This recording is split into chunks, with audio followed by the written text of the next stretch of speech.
HSC service batch, তোমরা যারা ঢাকা বিশ্ববিদ্যালয়ের বি ইউনিটে পরীক্ষা দিবা, তোমাদের জন্য যে গাইডলাইন লাগবে, অর্থাৎ সবচেয়ে গুরুত্বপূর্ণ 100টা টপিক, বাংলা, ইংরেজি এবং জিকে সবগুলো বিষয় মিলিয়ে গুরুত্বপূর্ণ 100টা টপিক আমি তোমাদেরকে দিয়ে দিব।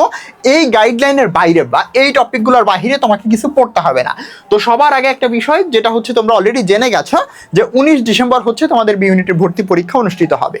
তো এর মধ্যে কিন্তু তোমরা 130 দিনের কাছাকাছি তোমরা সময় পেয়ে যাচ্ছ। তো 130 দিন কিন্তু অনেকটা সময়, এটাকে প্রপারলি কাজে লাগাইতে হবে।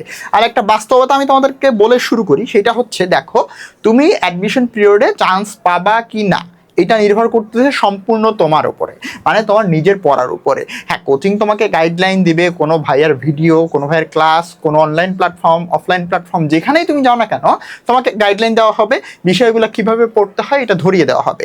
আর অ্যাডমিশনে মূলত যে বিষয়গুলো তোমাদেরকে ফেস করতে হবে, তোমরা যারা ঢাকা বিশ্ববিদ্যালয়ের বি ইউনিটে পরীক্ষা দিবা, সেই বিষয়গুলো কিন্তু আহামরি কঠিন না। এগুলো ছোটোবেলা থেকে হয়তো তোমরা পড়ে আসছো, অনেকে পড়ো নাই, নাম জানো, খুব বেশি কঠিন না। তুমি একটু ঘাটাঘাটি করলেই নিজে পড়তে পারবা। সো শুরু থেকে চেষ্টা করবা যে নিজে যাতে বেশি করে সময় দিয়ে পড়তে পারো। মানে তোমরা 3টা সেগমেন্টে ভাগ করে নিতে পারো। ধরো দিনের সকালের সেশনটা তুমি বাংলা পড়বা, দুপুর সেশনটা ইংরেজি বা দুপুর সেশনটা জিকে, রাত্রের সেশনটা হচ্ছে তোমার ইংরেজি বা জিকে, মানে এইভাবে তুমি ভাগ করে নিতে পারো। এটা তোমার জন্য অনেক বেশি উপকৃত হবে আর কি। তো আমি তোমাকে টোটাল সর্বোচ্চ গুরুত্বপূর্ণ যে 100টা টপিক দিয়ে দিব, এগুলো কেন ইম্পর্টেন্ট আমি তোমাকে একটু বলি।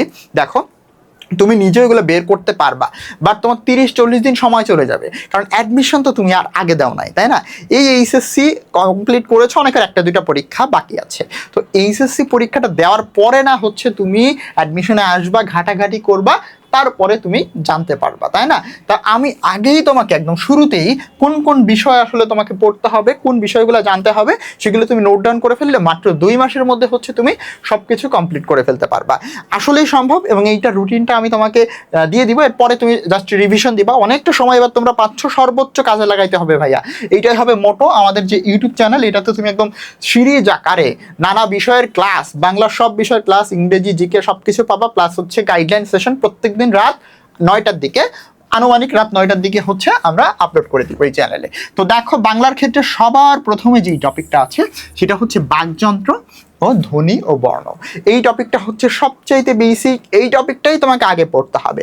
কেন এই টপিকটা তোমাকে আগে পড়তে হবে? এই টপিকটা আগে পড়তে হবে কারণ এর সাথে রিলেটেড আরও অনেকগুলো টপিকস আছে, এবং যেই টপিকগুলো তুমি 3 স্টার দেওয়া দেখতে পাচ্ছ, সেগুলো হচ্ছে তুমি কি করবা, বেশি গুরুত্ব দিয়ে পড়বা, কারণ এখান থেকে একটা এমসিকিউ থাকবেই। তোমরা অলরেডি জানো যে 15টা এমসিকিউ আসে বাংলার ক্ষেত্রে, আমি মোটামুটি 30টার মতো টপিক তোমাদেরকে দিব। তো এইখানে প্রথম বিষয়টা আশা করি বুঝতে পারলে, বাকযন্ত্র, ধ্বনি ও বর্ণ, যে কোনো একটা মেইন বই থেকে তুমি খুললেই বুঝতে পারবা। আর কোথাও বেঁধে গেলে অনলাইনে তুমি হচ্ছে একটু ইউটিউব করলেই দেখবা যে পেয়ে যাচ্ছে টপিক। এরপরে দেখো, ধ্বনির পরিবর্তন একটা গুরুত্বপূর্ণ টপিক, ঠিক আছে, খুবই ইম্পর্টেন্ট, যেটা কিন্তু এই যে ধ্বনি বর্ণটা তোমাকে প্রথমে পড়তে হবে, এরপরে ধ্বনির পরিবর্তনটা তোমাকে পড়তে হবে। এইটা ক্লিয়ার থাকলে কিন্তু এটা তুমি খুব ইজিলি পারবা। আমার ইউটিউব চ্যানেলে ধ্বনির পরিবর্তনের অলরেডি একটা ক্লাস দেওয়া আছে, তুমি চাইলে ওটা দেখতে পারবা। এরপরে দেখো, তৃতীয়ত নত্ব ও সত্য বিধান, অর্থাৎ কোথায় মূর্ধন্য ব্যবহার হবে এবং কোথায় মানে মূর্ধন্য স ব্যবহার হবে। তো সেক্ষেত্রে এইগুলো খুবই ইম্পর্টেন্ট, বাট খুবই ছোট্ট একটা টপিক। এই টপিকটা হচ্ছে তৃতীয় গুরুত্বপূর্ণ একটি টপিক। দেখো, এরপরে ছোট্টবেলায় ক্লাস 9-10-এ তোমরা শিখে এসেছো না, সন্ধি বিচ্ছেদ করতে হয়, তাই না? ধ্বনির মিলন। তাহলে এই যে ব্যাপারগুলো, এগুলো কিন্তু ইন্টার কানেক্টেড। প্রথমটা তুমি যদি না পড়ো, হুট করে সন্ধি দিয়ে তোমার মনে করো কোনো একটা ক্লাসে তুমি অ্যাটেন্ড করে সন্ধি পড়তে শুরু করে দিলা, তখন কিন্তু তোমার জন্য বিষয়টা কঠিন হবে। কিন্তু তুমি যদি প্রথমে 1 নম্বর টপিক, তারপরে 2 নম্বর, তারপরে 3 নম্বর, তারপরে 4 নম্বর টপিক পড়ো, এই সিকোয়েন্স অনুসারে পড়ো, তাহলে দেখবে তোমার জন্য বিষয়টা ইজি হচ্ছে। এমন অনেক সময় হয় না ভাইয়া, তুমি অনেকটা দুর্বল লেভেলের স্টুডেন্ট হইতে পারো, রেজাল্ট অতটাও ভালো না, বা বুঝতে অনেকটা কষ্ট হয়, বেসিক ক্লিয়ার না, বা তুমি মধ্যম সারির একজন স্টুডেন্ট, বাট বিশ্বাস করো, অ্যাডমিশনে এইসব কিছু ম্যাটার করে না। প্রপার স্ট্র্যাটেজিক্যালি যারা পড়াশোনা করে যাবে, তোমার জিপিএ মোটামুটি যোগ্যতা থাকলেই হবে। তুমি যদি স্ট্র্যাটেজিক্যালি কোনটার আগে কোনটা পড়তে হবে, কোনটা কিভাবে পড়তে হবে, নিজে বসে তুমি হচ্ছে প্রচুর প্র্যাকটিস করে যাও, তখন দেখবা যে আসলে ভালো একটা আউটকাম তুমি আশা করতে পারো। দেখো, এরপরে হচ্ছে পঞ্চম একটা টপিক আছে, এটা হচ্ছে অভিধান ক্রম।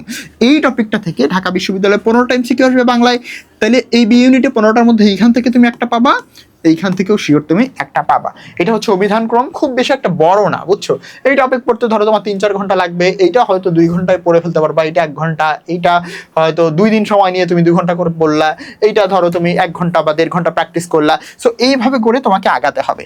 দেখো এরপরে যে টপিকটা আছে সেটা হচ্ছে শব্দ ভান্ডার। হ্যাঁ, এইটা শুনে তোমাদেরকে একটু নতুন লাগতে পারে, বা তোমাদেরকে বলি শব্দের প্রকারভেদ হয়। হ্যাঁ, রুড়ি শব্দ, যোগরূঢ় শব্দ, তারপরে হচ্ছে যৌগিক শব্দ, এইগুলো একটু পড়তে হবে।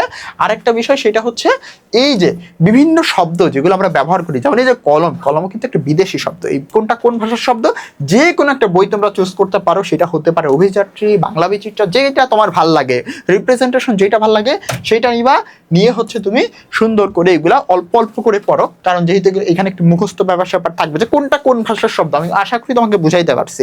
মনে করো তুমি এখনো নতুন, বাট তুমি দেখো তো কোনো টপিকের সাথে একদম নতুন কিনা, না, ধ্বনি বর্ণ তুমি পড়ে আসছো, 9-10 সন্ধি পড়ছো, অভিধানক্রম হয়তো নতুন লাগতে পারে। এটার একটা ভিডিও আমি তোমাকে পিন করে দিব, এটা হচ্ছে ইউটিউবের কমেন্টে দিয়ে দিচ্ছি। আবার নত্য সত্য বিধান, এগুলো তুমি কম বেশি জানো। এরপরে দেখো এসএসসিতে যেটা তোমরা 5 মার্কের পরীক্ষা দিয়ে আসো সেটা হচ্ছে সমাস। হ্যাঁ, এইখান থেকেও তুমি ধরে রাখতে পারো একটা এমসিকিউ কিন্তু শিওর পাবে। ঠিক আছে, এইটা হচ্ছে তোমার 7 নাম্বার ইম্পর্টেন্ট টপিক বাংলার ক্ষেত্রে। তো দেখছো এই সিকোয়েন্সটা কিন্তু তোমাকে মেনটেন করতে হবে। আমি তোমাকে এখনই দিয়ে দিচ্ছি, এইটা তোমার কি করবে, তোমার 30-40টা দিন বাঁচায় দেবে। তোমার কাছে যদি একটা ক্লিয়ার ম্যাপ থাকে, আমি বলতেছি না তোমার অ্যানালাইসিস করার দরকার না, তুমি নিজেও অ্যানালাইসিস করবা, বাট এর জন্য একটা টাইম দরকার। বাট তোমার টেবিলের সামনে বা তোমার ড্রয়ারের মধ্যে একটা রুটিন থাকবে যে আমি এই এই বিষয়গুলো পড়তে চাই। তো আজকে এই ভিডিওটা রেসপন্সের উপর নির্ভর করতেছে, তোমরা কতটা রেসপন্সিবিলিটি দেখাও বা তোমরা কতটা রেসপন্স করো, কতটুকু পরিমাণে দেখো।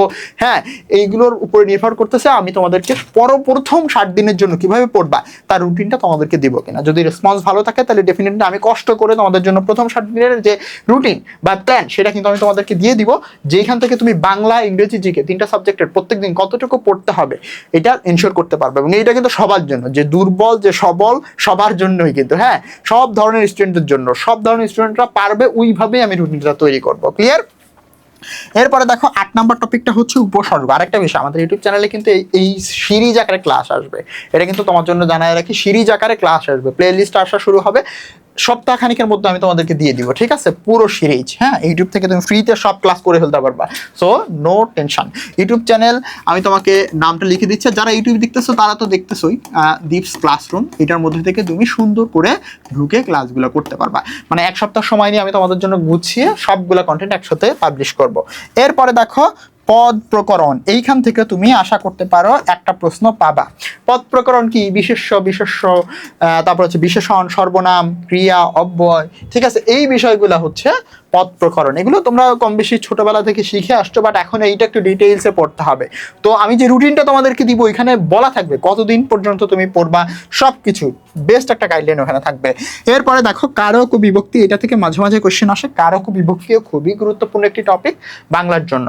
সো যাদের ধৈর্য থাকতেছে না, হ্যাঁ, তাদেরকে বলবো একটু ধৈর্যশীল হইতে হবে, কারণ এই ভিডিওটা পারে তোমাদেরকে অনেকটা টাইম বাঁচায় দিতে। এরপরে দেখো ক্রিয়ার কাল একটা টপিক আছে। হ্যাঁ, তোমার ভবিষ্যৎ, বর্তমান, এগুলো তো সবাই জানো, বাট এইটা একটু কঠিন লাগে অনেকের কাছে, বাট আমি তোমাদেরকে সহজ করে ভিডিও দিব, কোনো টেনশন নাই।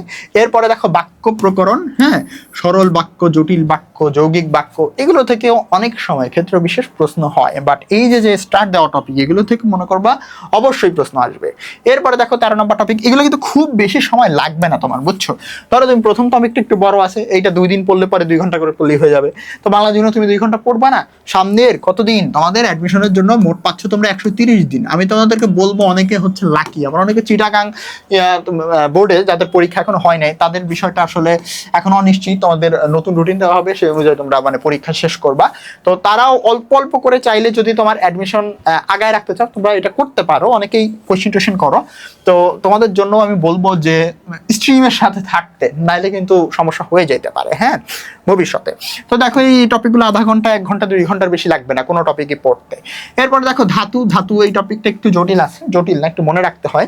সো এইটা আমি তোমাদেরকে সহজ করে দিব, অসুবিধা নাই। প্রকৃতি প্রত্যয় এখানে আসলে একটু মুখস্থ করতে হয়, বুঝে বুঝে মুখস্থ করতে হয়। এই দুইটা টপিক তোমাদের জন্য গুরুত্বপূর্ণ। তারপরে দেখো খুবই ইম্পর্টেন্ট বাট খুবই সহজ একটা টপিক, সংখ্যাবাচক শব্দ। এইটা তোমরা খুললেই দেখবা যে ক্লাস 9-10 তোমরা এই টপিকটা পড়ে আসছিলা। এটা পড়তে তোমার সর্বোচ্চ 20 মিনিট সময় লাগবে। হ্যাঁ, শব্দ দ্বিতীয় এই টপিকটা ইম্পর্টেন্ট, ঠিক আছে, মোটামুটি ইম্পর্টেন্ট। এইটা থেকে প্রায় ঢাকা বিশ্ববিদ্যালয়ের প্রশ্ন হয়। এই শব্দ দ্বিতীয়, ধরো ওই যে তোমার কুটকুট করে কামড়াচ্ছে, এই যে একই শব্দ দুইবার ব্যবহার হচ্ছে, এর একটা ক্লাসিফিকেশন হয়। হ্যাঁ, এই ক্লাসিফিকেশন থেকে কোয়েশ্চেন হয়, বা কোনটা কোন অর্থে আসলে তোমার দ্বিরুক্ত হচ্ছে, এই টাইপের তোমার হচ্ছে। যেমন ভাড়া ভাড়া মানে কি অনেক বেশি বোঝাচ্ছে, পাকা পাকা। হ্যাঁ, তো এই যে শব্দগুলো কোন অর্থে, এই টাইপের কোয়েশ্চেন হয়। এইটা নতুন টপিক, এটা তোমরা পড়তে পারবা, কোনো সমস্যা নাই। এরপরে যেটা হচ্ছে যে লিঙ্গ, নরনারী বাচক শব্দ। হ্যাঁ, এটা খুবই সহজ টপিক, আধা ঘন্টা লাগবে। এরপরে দেখো জ্যোতি চিহ্ন, মানে যেটাকে অনেকে বিরাম চিহ্ন বলো, বাট সব জ্যোতি চিহ্নই কিন্তু বিরাম চিহ্ন না। তো এইসবের ক্লাস থাকবে 20 মিনিট 15 মিনিটের এক একটা ক্লাস। এই টপিকগুলো তোমাকে আমরা এনশিওর করাই দিব। এরপরে দেখো বানান। এখন দেখো হুট করে একটা স্টুডেন্ট কি করে, তোমার এইচএসসি সিলেবাসে বানানটা প্রথমে আছে, তখন তুমি চিন্তা করো যে বানানটা দিয়ে শুরু করি। বাট তোমার নত্ব বিধান, সত্য বিধান এই বিষয়টা ক্লিয়ার হয় নাই, ধ্বনি ক্লিয়ার হয় নাই, সমাস ক্লিয়ার হয় নাই। হুট করে যখন তুমি বানানটা ধরো প্রথম ক্লাসে গিয়ে, তখন তোমার কাছে মনে হয় যে অ্যাডমিশনের প্রিপারেশনটা অনেকটা কঠিন। বাট আমি তোমাদেরকে কি বলবো, এই সিরিয়ালি আগাও, দেখবে যে তোমার জন্য অনেকটা সহজ হয়ে যাবে। প্লাস আমি যে ভিডিওগুলো দিব, ওই ভিডিওগুলো তোমরা চাইলে ফলো করতে পারো। এটা একদম তোমাদের জন্য ফ্রি অফ কস্ট। আমি মোটামুটি 1 সপ্তাহের মধ্যে সবগুলা ক্লাস রেকর্ড করে প্রথম সপ্তাহে আমি বাংলারগুলো দিব। তারপরে তোমাদের রেসপন্স অনুযায়ী আমি দেখবো যে জিকে বা হচ্ছে ইংরেজি এগুলো আমি দিতে পারি কিনা। হ্যাঁ, তারপরে দেখো এই যে বানান টপিকটা তুমি পড়বা, এইখান থেকে কিন্তু প্রত্যেক বছর প্রশ্ন হয়। হ্যাঁ, শুদ্ধ বানান থেকেও হতে পারে, বানানের নিয়ম থেকেও হতে পারে। এরপরে বচন খুব সহজ, আধা ঘন্টায় তুমি পড়তে পারবা। তারপরে দেখো নির্দেশক, এইটা তোমার পড়তে সর্বোচ্চ 10 মিনিট লাগবে।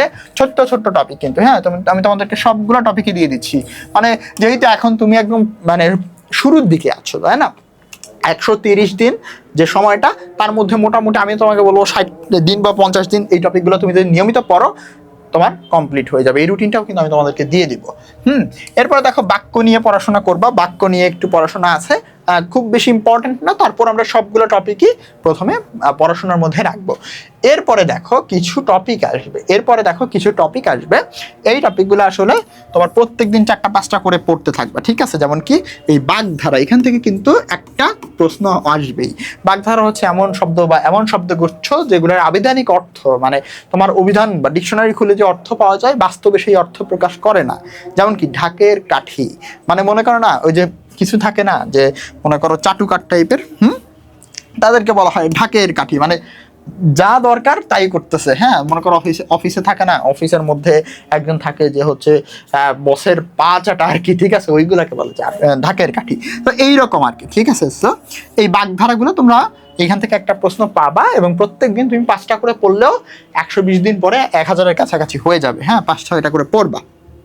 এরপরে দেখো বাক্য সংক্ষেপণ, যেটা এক কথায় প্রকাশ বলে ক্লাস 3-4-এ পড়তা, তারপরেও ছিল, তারপরে আবার ক্লাস 9-10-এ ছিল কিনা আমার সঠিক মনে নাই। তো দেখো এইখানে হচ্ছে তোমার বাক্য সংক্ষেপণ, মানে ধরো এই যে একটা বাক্য থাকে, ওইটাকে একটা বাক্য দিয়ে, মানে একটা শব্দ দিয়ে রিপ্লেস করতে হয়। তো এইটাও তুমি পড়বা প্রত্যেকদিন 5টা করে, বেশি না, মানে জাস্ট এটা কতটুকু সময় ইয়ার লাগবে। সমার্থক শব্দ, কিছু কমন সমার্থক শব্দ আছে, ঠিক আছে, যেমন আগুন, মাটি, পানি, বায়ু, সূর্য, হ্যাঁ, চন্দ্র, এই যে কিছু কমন যে তোমার শব্দ, এগুলোরই সমার্থক শব্দ আসে। যদি আসে বিপরীত শব্দ তোমার 2-3 পেজ থাকে প্রত্যেকটা বইয়ের মধ্যে, এটা পড়তে তোমার সর্বোচ্চ 1-1.5 ঘন্টা লাগতে পারে। হ্যাঁ, তো এই টপিকটা গেল। এরপরে হচ্ছে যেই 2টা অংশ সবচাইতে ইম্পর্টেন্ট, যেই 2টা অংশ তোমার জন্য সবচাইতে বেশি গুরুত্বপূর্ণ, তার একটি হচ্ছে গদ্য এবং পদ্য, আরেকটি হচ্ছে সহপাঠ।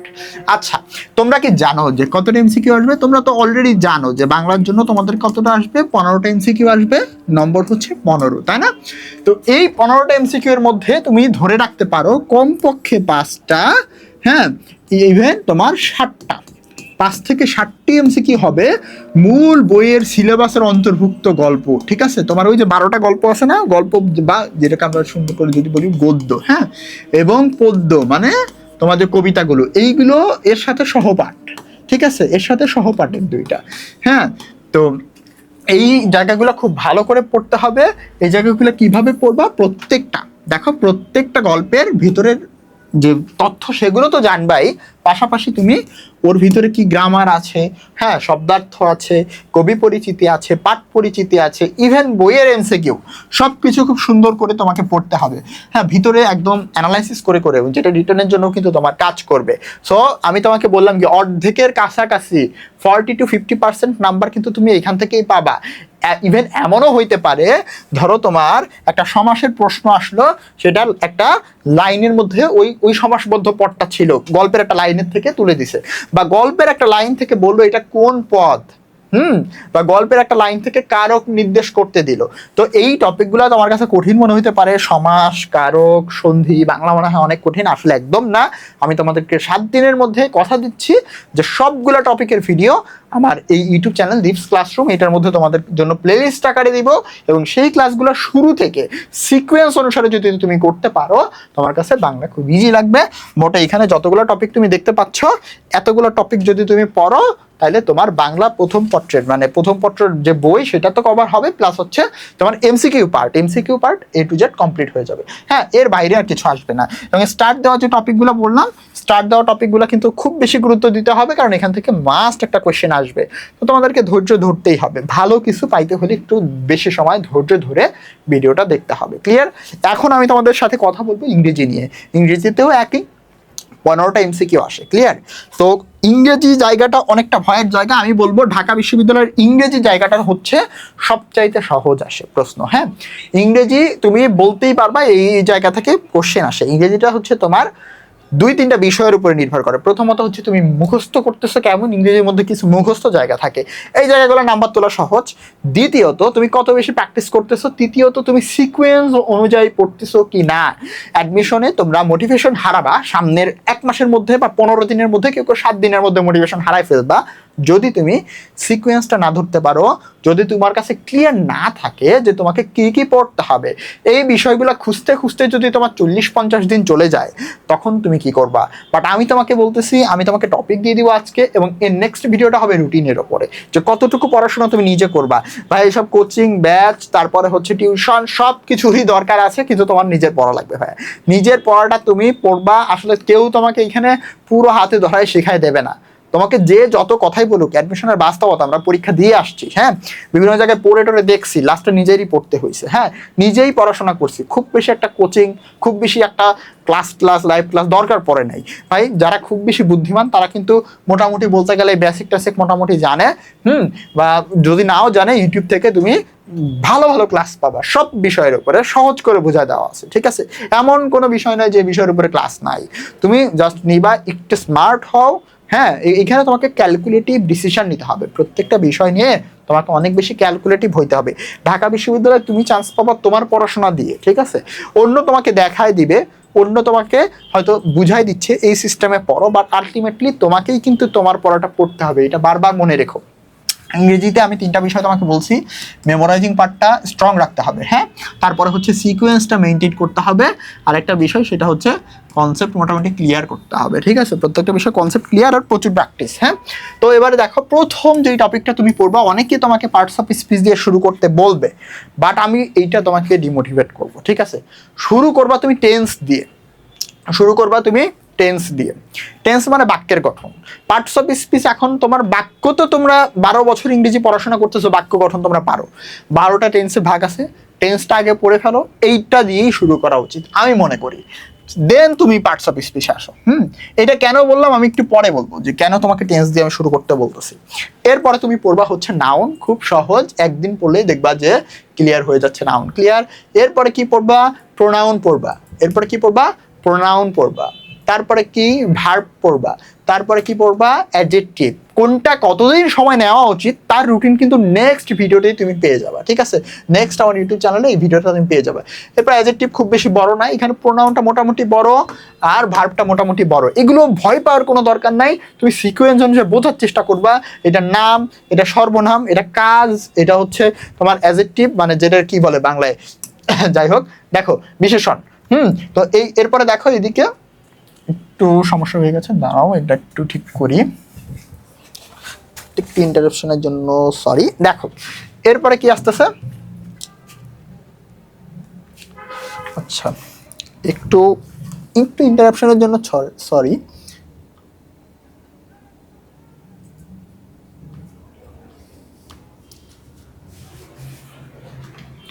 ওকে, দেন কি আসতেছে দেখো, অ্যাডভার্বটা তুমি পড়বা, মানে যেটাকে বাংলায় ক্রিয়া বিশেষণ। খুব বেশি কঠিন না ভাই, 2-3টা পেজ আছে, 2-3টা পেজ আছে, গোটা বেশি এমসিকিউ সলভ করলে হয়ে যায়। নাম কঠিন দেখা প্রথমেই যদি ভয় পাও তাহলে হবে না। এগুলো সব সহজ, এগুলো সব সহজ জিনিসপত্র। কনজাংশন খুবই সহজ জিনিসপত্র, ইন্টারজেকশন পড়তে তোমার 20 মিনিট লাগবে। হ্যাঁ, সিকোয়েন্স অনুযায়ী পড়বা, দেখবা সহজ লাগবে, খুব বেশি কঠিন লাগবে না।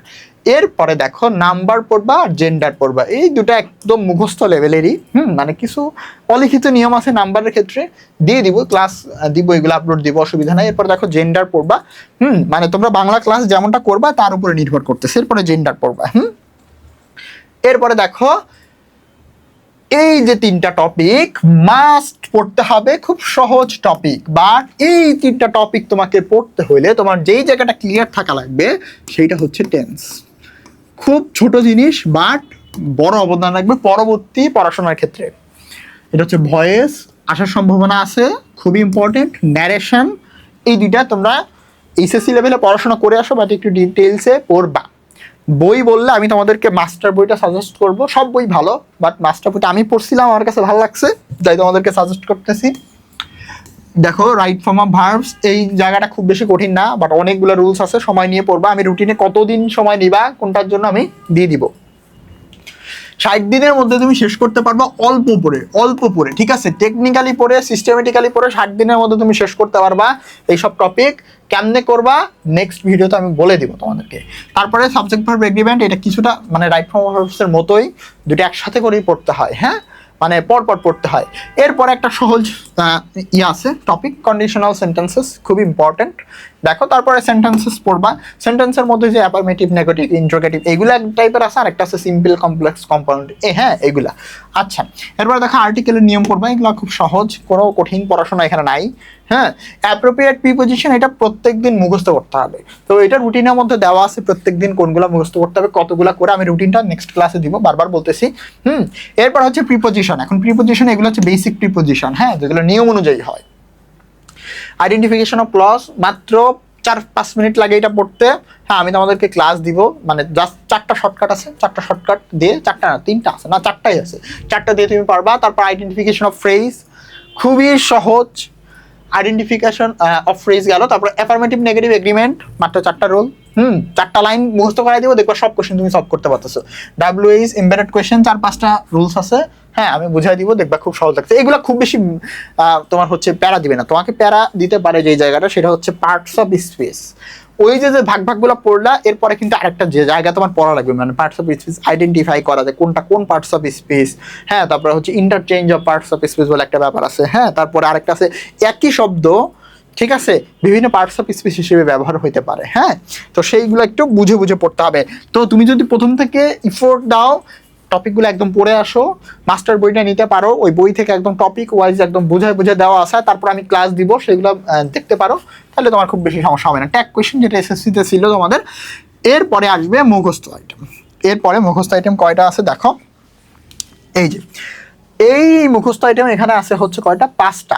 এই 5টা যদি তুমি পড়তে পারো, দেখবা যে এইখান থেকে তোমার 4টা কোশ্চেন বা 3টা কোশ্চেন অ্যাটলিস্ট আসবেই, মানে 4টাই ধরতে পারো, 15টা 4টা এখান থেকে আসবে। কারেক্ট স্পেলিং প্রত্যেক বছর একটি দেয়, মানে বানান শুদ্ধ করা ইংরেজিতে, ঠিক আছে? যে বইটা তুমি ভাল লাগে তুমি পড়তে পারো, বাট ওই বইয়ের ভিতরে যে কারেক্ট স্পেলিংগুলো আছে প্রত্যেক দিন 5টা করে পড়বা, ঠিক আছে? এরপর দেখো ইডিয়ম ফ্রেজ, খুব ইম্পর্টেন্ট। এটা থেকে তুমি ধরতে পারো, আসার সম্ভাবনা একটা, বা চান্স হচ্ছে 50%। হ্যাঁ, এরপরে দেখো ভোক্যাব, এখান থেকে 100% 2টা বা 1টা থাকবে। হ্যাঁ, 2টা বা 1টা থাকবে, 100% ভোক্যাব মানে ভোকাবুলারি। ভোকাবুলারির জন্য আমি তোমাকে বলবো কোনো বই না, এইগুলো আসলে ওইভাবে পড়া যায় না, ঠিক আছে? এইগুলো আসলে ওইভাবে পড়ার কোনো দরকারও নাই। তোমার জন্য যেটা সবচাইতে বেশি ইফেক্টিভ হবে, তুমি প্রত্যেকদিন 10টা করে কোয়েশ্চেন সলভ করবা, যেগুলো আগে কোনো বিশ্ববিদ্যালয় আসছে, জব এক্সামে আসছে, যেখানে মনে হয় সেখানে আসুক, বাট তুমি 10টা কোয়েশ্চেন নিবা, সেই 10টা কোয়েশ্চেনের প্রত্যেকদিন তুমি ওই অপশনগুলোর অর্থ জানবা। তারপরে হচ্ছে তুমি ওই যে মেইন যে কোয়েশ্চেনে যেটা যাচ্ছে সেটার অর্থ এবং উত্তরের অর্থ সবগুলো জানবা, ঠিক আছে? তো 10টা করে কোয়েশ্চেন সলভ করবা। হ্যাঁ, মানে কষ্ট দিয়ে দিয়ে মুখস্থ করার দরকার নেই, জাস্ট সলভ করবা। বিলিভ করো যেই সিনোনিম বা যেই অ্যান্টোনিমটা তোমার ঢাকা বিশ্ববিদ্যালয় ভর্তি পরীক্ষায় 2026-27 সেশন তোমরা 26-27 আসবে, সেটা আগে কোনো না কোনো পরীক্ষায় আসছে, সেই রকমই একটা তুমি পাবা। কোনো না কোনো পরীক্ষায় আসছে তেমন একটাই তুমি পাবা। এইখানে এমন চিন্তা করার দরকার নাই যে ইংরেজিতে তো লাখ লাখ শব্দ আছে, আমি কোনটা পড়বো। যেগুলো আসছে 10টা করে কোশ্চেন ভালো করে সলভ করো, তুমি এখান থেকে মানে বিশাল একটা প্যারা থেকে বাঁচবা এই কাজটা করলে। এরপর প্রভাবটা হচ্ছে তোমার মানে ওইটার কি বলে, মানে ওইটাকে বলা হয় প্রবাদ বাক্য বাংলায়। হ্যাঁ, প্রবাদ বাক্যের গ্যাপ দিতে পারে, প্রবাদ বাক্যের ভিতরে যে গ্রামার্স আছে সেইগুলো থেকে কোশ্চেন হইতে পারে, বা অর্থ যে কোনো টাইপের কোশ্চেন আসতে পারে, বাট আসার সম্ভাবনা একটু কম। সিঙ্গেল ওয়ার্ড, এইটা হচ্ছে বাংলার এক কথায় প্রকাশ, বুঝছো, বাংলার এক কথায় প্রকাশের মতো। হ্যাঁ, ধরো যিনি হচ্ছে মনোরোগ বিশেষজ্ঞ তাকে কি বলে, হ্যাঁ তাকে বলে সাইকিয়াট্রিস্ট, ক্লিয়ার, এইরকম। এরপরে দেখো ফিগার অফ স্পিচ, এইটা থেকে তুমি ধরতে পারো শিওর একটি প্রশ্ন তুমি পাবা, কারণ বিগত বছরগুলোতে আসতেছে ফিগার অফ স্পিচ, এটা নতুন টপিক, ক্লাস আসবে। বা তুমি যার কাছে পড়বা সেখান থেকে তোমাকে অবশ্যই পড়ানো উচিত, আর আমি তো ক্লাস দিব।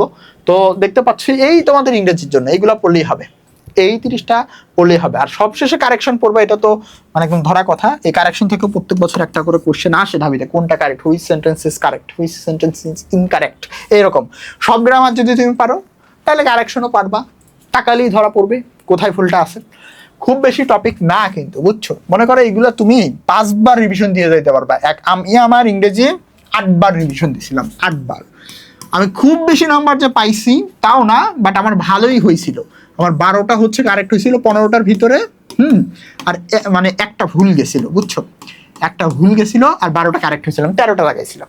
তো মোটামুটি ভালোই, বাট আমার মতে আমি সিলি মিস্টেক না করলে আরও একটা 13টা পারতাম।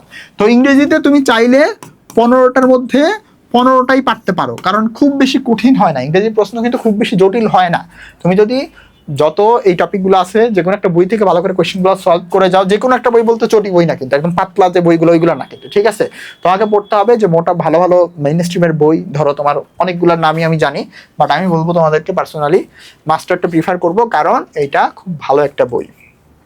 এবারে আসা যাক সাধারণ জ্ঞান। এই সাধারণ জ্ঞানটা আসলে খুব বেশি অসাধারণ বিষয় না, যেটা নিয়ে অনেকে ভয় টয় পাও। যারা বিভাগ পরিবর্তন করবা তাদের অন্যতম ভয়ের জায়গা হচ্ছে সাধারণ জ্ঞান, তাই না? বিভাগ পরিবর্তনেও কিন্তু 1000 মতো থাকে, তোমাদের 1000-এর মতো সিট, 1000 থাকে না, মানে 908টা থাকে। হ্যাঁ, তো সাধারণ জ্ঞান জায়গাটা আসলে খুব বেশি সহজ।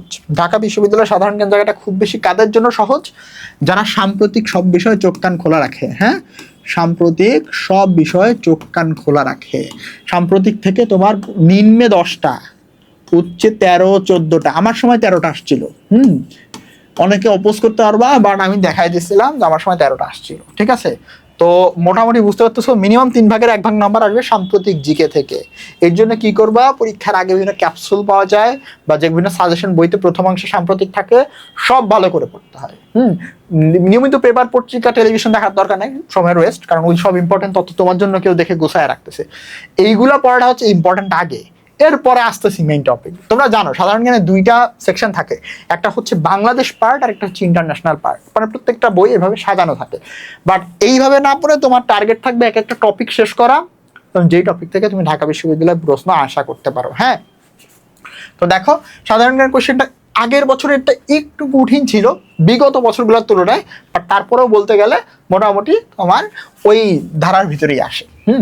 তো দেখো সাধারণ জ্ঞানের জন্য প্রথম যেই টপিকটা তোমরা পড়তে পারো, সেটা আন্তর্জাতিক অংশের মধ্যেই পাবা বইয়ের, সেটা হচ্ছে প্রাচীন সভ্যতা। মেসোপটেমিয়া সভ্যতা থেকে শুরু করে মিশরীয় সভ্যতা, এগুলো নিয়ে না অল্প অল্প তথ্য আছে, তোমার সব জানা লাগবে না। বইয়ের ভিতরে যতটুকু আছে যে কোনো বই তুমি পড়তে পারো, বাজারে বহুত বই আছে, মিহির জিকে আছে, জোবায়ের জিকে আছে, কেউ চাইলে বিসিএস এর কোনো বইও তুমি পড়তে পারো যদি অ্যাডভান্স লেভেলে প্রিপারেশন নিতে চাও। হ্যাঁ, চাইলে তুমি অনেকগুলো বইও পড়তে পারো, বাট তোমাকে একটা বই আগে খুব সুন্দরভাবে পড়তে হবে, তারপরে তুমি দেখবা যে ওই বইয়ের তথ্যগুলো এই নতুন বইতে তুমি পাচ্ছ কিনা, দেখবে একই জিনিস সব। সো একটা বই পড়া হচ্ছে সবচাইতে বেশি বুদ্ধিমানের কাজ। প্রথমে প্রাচীন সভ্যতা পড়বা, স্টার্ট দেওয়া মানে তুমি ধরে রাখতে পারো ঢাকা বিশ্ববিদ্যালয়ে 99% চান্স আছে এই টপিক থেকে একটা প্রশ্ন আসার। এরপরে পড়বা প্রাচীন বাংলার ইতিহাস। দেখো প্রাচীন বাংলার ইতিহাস তো এই যে তোমার ধরো পাল যুগ, তারপরে সেন যুগ, প্রথমে কি হয় তোমার যে বিভিন্ন যুগ, তারপরে যে জনপদ একটা টপিক আছে, ঠিক আছে, এর ভিতরে ইনক্লুডেড। আমি এটা আলাদাভাবে আরেকটা টপিকও দিছি, ঠিক আছে। তাহলে এই মৌর্য, গুপ্ত, পাল, সেন, এই চারটা তোমার যে যুগ ছিল, এই চারটা যুগ এবং মাঝখানে মধ্যযুগ, এই মোট 5টা যুগ আছে। যে কোনো বই খুললেই পাবা, খুব বেশি বড় না, অল্প একদম বেসিক যতটুকু দরকার ততটুকুই প্রত্যেকটা বইতে দেওয়া থাকে। এই টপিকটা পড়লে তুমি আশা করতে পারো যে একটা কোশ্চেন আসবে। হ্যাঁ, এভাবে ধরে ধরে টপিক শেষ করতে হয়। অ্যাডমিশনের সময় হুটহাট সব এখান থেকে 5 পেজ, ওখান থেকে 2 পেজ, এখান থেকে 3 পেজ আছে, ওই কোচিং এটা পড়াইছে, কালকে ওই স্যার এটা পড়াচ্ছে, এরকম না। তোমার কি লাগবে, টু দ্য পয়েন্ট, একটা টপিক ধরে ধরে কমপ্লিট করতে হবে। ক্লিয়ার? এরপরে দেখো মুসলিম শাসন আমল, এখান থেকে প্রশ্ন তুলনামূলক কম আসে, কারণ এই টপিকগুলো অনেকটা কঠিন, কিন্তু কিছু ইম্পর্টেন্ট জায়গা থেকে বেশি বেশি প্রশ্ন আসে। হ্যাঁ, তো মুসলিম শাসন আমলটা তোমার অনেক কঠিন কঠিন নাম আছে, অনেক কঠিন কঠিন লাগবে তোমার কাছে, বাট তুমি এটা বারবার পড়বা, দেখবা সহজ হয়ে আসতেছে, এবং এই মুসলিম শাসন আমলটা তুমি কমপ্লিট করবা, এই সিকোয়েন্সেই পড়বা কিন্তু, ঠিক আছে। 4 নাম্বারটা না একটু ভুল গেছে। হ্যাঁ, এই 4 নাম্বারে এইখানে আমি 34 নম্বরে যেটা আছে এটা হবে এইখানে, ঠিক আছে, এটা হবে ইংরেজ আমল। হ্যাঁ, ইংরেজ আমল থেকে প্রশ্ন হয় প্রায়। হ্যাঁ, আলম লিখে ফেলছে, আমল। দেখো ইংরেজ আমলের থেকে কি প্রশ্ন হয়, মানে কোন তোমার ইংরেজ শাসক কি কি অবদান রাখছে, এই টাইপের কোশ্চেন হয়। তো যেই জায়গাটা ইম্পর্টেন্ট বেশি সেটা হচ্ছে ব্রিটিশ বিরোধী আন্দোলনের জায়গা থেকে বেশি প্রশ্ন হয়, ঠিক আছে। তো এত জিনিস তোমার কাছে মনে হতে পারে এটা মানে অনেক বড়, ওরে বাবা ইংরেজ শাসন আমল, আমার এইচএসসির সময় যার ইতিহাস ছিল অনেক প্রশ্ন, এত পড়া লাগে না, যা লাগে বইতে দেওয়া আছে, বুঝছো। এরপরে দেখো পাকিস্তান আমল, এটা হচ্ছে 47 থেকে মানে 70 পর্যন্ত ধরতে পারো। হ্যাঁ, এখান থেকে প্রশ্ন হইতে পারে, খুব বেশি একটা সম্ভাবনা আছে বলবো না, বাট পড়ে যাইতে হবে, এগুলো জিকের একদম বেসিক জিনিসপত্র। আসলে আসবে ভাষা আন্দোলনের জায়গাটা থেকে, আসে 69 গণঅভ্যুত্থান, এই জায়গাটাও তোমার মোটামুটি ইম্পর্টেন্ট। এরপরে দেখো বাংলাদেশের মুক্তিযুদ্ধ, এই কোশ্চেন থেকে মানে এই টপিক থেকে কোশ্চেন মিস যাবে না, বিভিন্নভাবে কোশ্চেন আসতে পারে, সেক্টর থেকে আসতে পারে, কৌশল থেকে আসতে পারে, বীরশ্রেষ্ঠদের থেকে আসতে পারে, এই মুক্তিযুদ্ধ ভিত্তিক সাহিত্য থেকে আসতে পারে, এবং যেই জায়গাটা সবচাইতে বেশি বেশি বেশি গুরুত্বপূর্ণ, মুক্তিযুদ্ধে বিদেশিদের অবদান, এই জায়গাটা থেকে তুমি কোনো না কোনো বিশ্ববিদ্যালয় পাবা, কোনো না কোনো বললে ভুল হবে, অনেকগুলো বিশ্ববিদ্যালয়তে পাবা, ঠিক আছে। বাংলাদেশের মুক্তিযুদ্ধের যে বিদেশিদের অবদান ছিল। হ্যাঁ, তারপরে বিদেশি মিশন টিশন বহু টপিক আছে, এটা অনেক বড়, আমি তোমাদেরকে রুটিনের মধ্যে প্রায় এটা পড়ার জন্য 7 দিন সময় দিয়েছিলাম। হ্যাঁ, এরপর প্রাচীন জনপদ, এই টপিকটা প্রাচীন বাংলার ভেতরেই, বাট আলাদা করে দিলাম কারণ প্রত্যেক বছর আসে এই টপিক থেকে। এরপরে দেখো বাংলাদেশ পরিচিতি, এটাতে হ্যান ত্যান আর কি, আয়তন, তারপরে হচ্ছে তোমার বাংলাদেশের চারপাশে কি টি আছে, জাতীয় প্রতীক আছে, জাতীয় মনোগ্রাম আছে, জাতীয় পতাকা আছে, হ্যাঁ, জাতীয় সঙ্গীত আছে, এগুলো খুব বেসিক জিনিসপত্র, কোয়েশ্চেন আসার সম্ভাবনা খুব বেশি নাই, কারণ ঢাকা বিশ্ববিদ্যালয় অনেক স্ট্যান্ডার্ড কোয়েশ্চেন করবে, সাম্প্রতিক বেসড কোয়েশ্চেন করবে, এর ভিতর থেকেও যেগুলো সাম্প্রতিকের সাথে রিলেটেড সেখান থেকে কোয়েশ্চেন আসার সম্ভাবনা বেশি। ক্ষুদ্র নৃগোষ্ঠী বা আদিবাসী, এদের জীবন ধারণ বা এদের হচ্ছে তোমার পোশাক, খাদ্য, কারা কোথায় বসবাস করে, এই বিষয়গুলো অনেক ইম্পর্টেন্ট, খুব বেশি নাই, বই খুলে দেখো, খুব প্যারা লাগবে না, মানে মোটামুটি 2 মাস পড়লে তো সব শেষ হয়ে যাওয়ার কথা।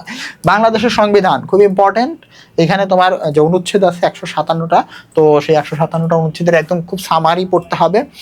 এরপরে দেখো এই যে কালচার নিয়ে কোশ্চেন হয়, ঠিক আছে, কালচার নিয়ে কি পড়বা, চলচ্চিত্র পড়বা, বাংলাদেশের পত্রিকা, এটা ব্রিটিশ আমল থেকে শুরু করে পত্রিকা যে ইম্পর্টেন্ট জায়গাগুলো আছে। হ্যাঁ, তারপর বাংলাদেশের চিত্রশিল্পী এবং চিত্রকর্মের নাম, এই জিনিসগুলো অনেক অনেক ইম্পর্টেন্ট। শিল্প সংস্কৃতি, নাচ গান এবং সংস্কৃতি, এই জায়গাগুলা খুবই খুবই খুবই গুরুত্বপূর্ণ। হ্যাঁ, এরপরে দেখো এইগুলো না তুমি যে কোনো ক্যাপসুল বলো, মানে ক্যাপসুল বলতে পাতলা বই কিংবা বড় বই যেখানে যাও দেখবা কিছু নির্দিষ্ট জিনিসপত্র আছে, সেই নির্দিষ্ট জিনিসপত্র পড়লেই হবে, এর বাইরে পড়া লাগবে না।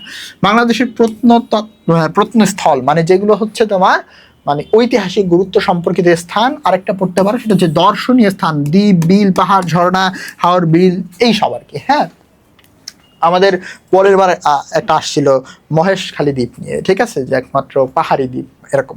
তারপরে দেখো স্থাপনা ও ভাস্কর্য নিয়ে পড়তে পারো, এইটা প্রত্যেকদিন একটা দুইটা করে পড়াই ভালো, একবারে পড়তে গেলে খুব বেশি কঠিন হয়ে যাবে। স্থাপনা মানে এগুলো হচ্ছে আসলে তোমার বলতে গেলে ওইটাকে কি বলে, যে তোমার বা বিভিন্ন ভাস্কর্য এবং ভাস্কর আছে না, এগুলো একটু পড়তে হবে। গুরুত্বপূর্ণ স্থাপনার মধ্যে ধরো স্মৃতিসৌধ আছে, রাজু ভাস্কর্য আছে, ঠিক আছে, এইরকম বাংলাদেশের যেখানে যেগুলো আছে সব পড়তে হবে। তারপরে দেখো বাংলাদেশের খেলাধুলা নিয়ে তুমি পড়বা, ওই যে ফুটবল টিম, ঠিক আছে, তারপর ক্রিকেট টিম, তারপরে রিসেন্ট এইটার সাথে কিন্তু তোমাকে অ্যাড করে পড়তে হবে। রিসেন্ট আমাদের ছেলেরা মেয়েরা কোন খেলায় কেমন পারফরমেন্স করলো, এগুলো আসার সময় অনেক বেশি।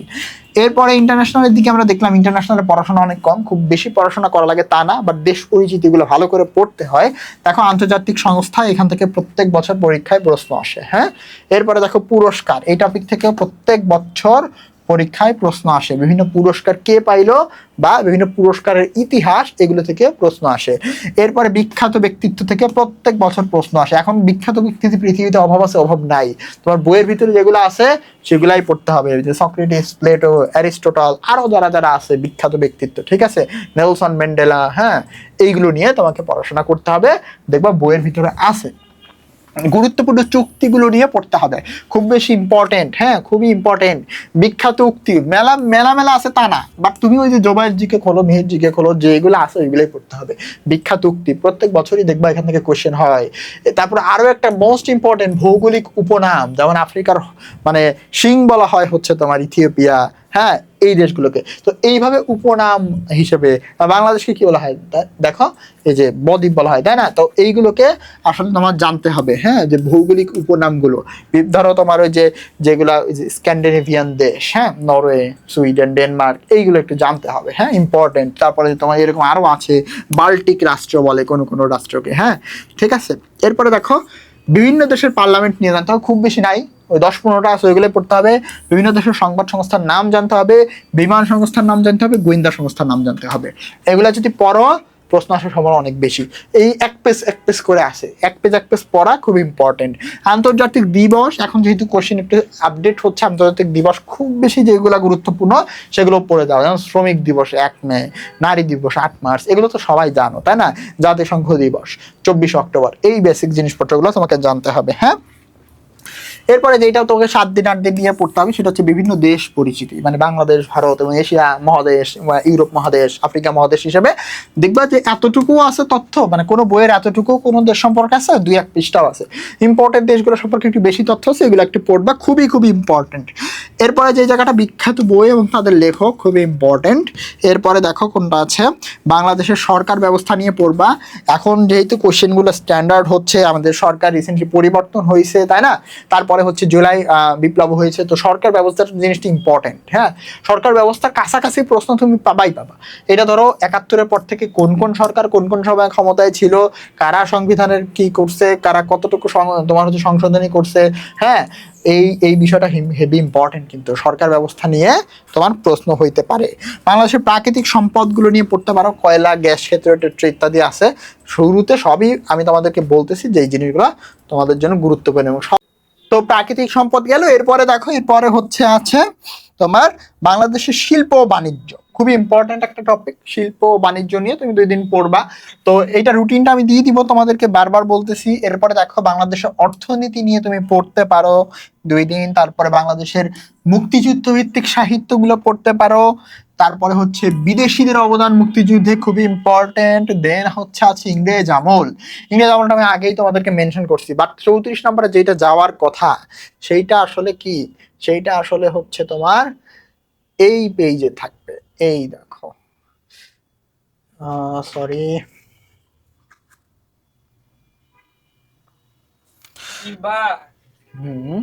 বলেন ভাইয়া, এই যে দেখো এইখানে 4 নম্বরে যেটা ছিল তথ্য প্রযুক্তির জনক, মানে বিভিন্ন তোমার আছে না, ফেসবুক, তারপরে হচ্ছে তোমার হচ্ছে বিভিন্ন যে টপিক আছে, হ্যাঁ, যেমন হচ্ছে তোমার ইমেইল কি আবিষ্কার করছে, বিশ্বগ্রামের ধারণার জনককে, ঠিক আছে, এই টাইপের এআই এর জনককে, এই ধরনের জিনিসপত্র কিন্তু পরীক্ষা আসে। বা এই যে সামাজিক যোগাযোগ মাধ্যম, ফেসবুক, টুইটার, ইউটিউব, এইগুলাকে তৈরি করছে, খুব ইম্পর্টেন্ট। কিংবা হচ্ছে যে টেক জায়ান্ট কোম্পানিগুলো নিয়ে না ইদানিং কোশ্চেন হচ্ছে জিকেতে। ধরো বললো যে এক্স এর তোমার হচ্ছে প্রতিষ্ঠাতা কে, বা হচ্ছে টুইটারের প্রতিষ্ঠাতা কে, ঠিক আছে, এরকম।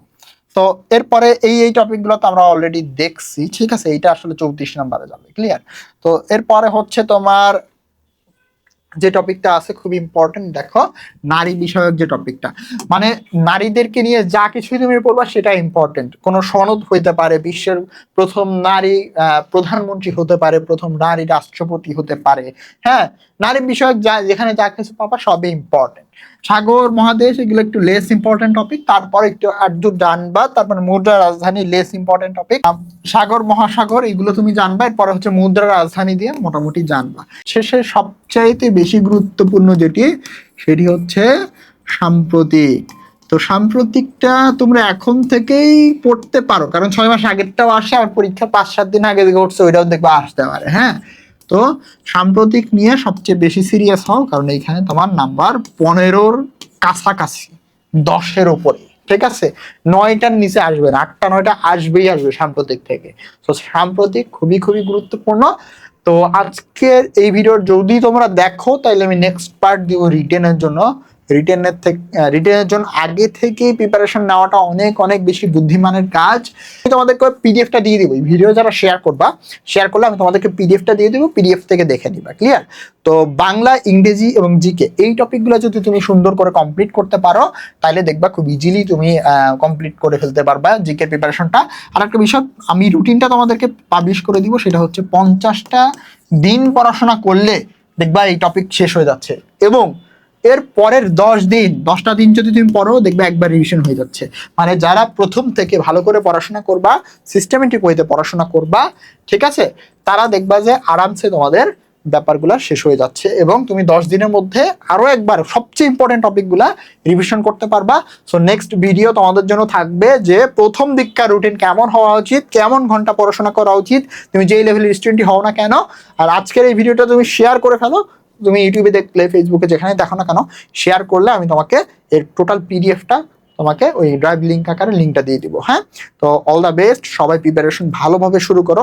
পরীক্ষা অনেকের শেষ, অনেকের একটা বাকি বা 2টা বাকি আছে, তো ওইগুলো দিয়ে ফেলো, অনেকের প্র্যাকটিক্যাল বাকি। বাট আমি তোমাদেরকে অবশ্যই বলবো যে পরীক্ষা শেষ হইলে প্রিপারেশন শুরু করে দেওয়াটাই সবচাইতে বুদ্ধিমানের কাজ। এবং যেহেতু এখানে তুমি সময় অনেক কম পাবা, বাট কমও না, এবার 130 দিন, সো বুঝতেই পারতেছো সবাই কিন্তু ভালো পড়াশোনা করার সময় পাবে। সো প্রতিযোগিতায় টিকে থাকতে হলে বেশি বেশি পড়াশোনা করতে হবে, এবং সবচাইতে বেশি ভোট যারা দিবে তারাই কিন্তু চান্স পাবে।